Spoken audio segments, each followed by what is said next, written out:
நேத்து நம்ம வீட்டுக்கு ஒரு 3 பசங்க முயல் வாங்கலான்னு சொல்லிட்டு வந்திருந்தாங்க. முயல் எதுவும் கையில ஸ்டாக் இல்லப்பா. வெயிட் பண்ணுங்க. நான் வேற ஆள்கிட்ட கேட்குறேன்னு சொல்லிட்டு கேட்டிருந்தேன். அவர்கிட்ட கேட்டதுக்கு அவரு கையில இப்ப எதுவும் இல்ல. வெளியில வேணா இருக்கு எடுத்து தரேன் அப்படின்ற மாரி சொல்லியிருந்தாரு. ரேட்டும் கொஞ்சம் அதிகமா சொல்லியிருந்தாங்க. அம் பசங்க சின்ன பசங்களா இருக்கிறாங்க. அவங்க கிட்ட வந்துட்டு ரேட் அதிகமா குடுத்து வாங்கி குடுக்கணுமான்ற மாரி சொல்லி நான் நெனச்சிட்டு இருந்தேன். அதுக்கப்புறம் வந்துட்டு பார்த்தீங்கன்னா, அந்த பசங்கள்ட்ட சொன்னேன், "ரேட் அதிகமா இருக்குப்பா. நீங்க அடுத்த டைம் வாங்க. வரும்போது ஃபோன் அடிச்சுட்டு வாங்க. நான் எடுத்து வைக்கிறேன்னு" சொல்லியிருந்தேன்.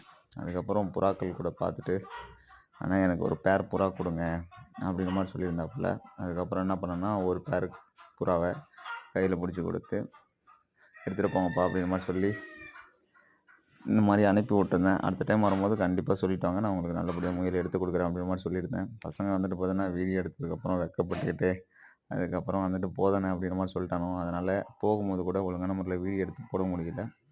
இதே மாதிரி யாராச்சும் புறா, குருவிகள் ஏதாச்சும் வேணும்னா என்கிட்ட வரும்போது கொஞ்சம் கால் பண்ணிட்டு வாங்க. நான் எடுத்து வைக்கிறேன். ஓகேங்களா? இந்த வீடியோ பார்த்ததுக்கு ரொம்ப நன்றி. தேங்க் யூ ஃபார் வாட்சிங்.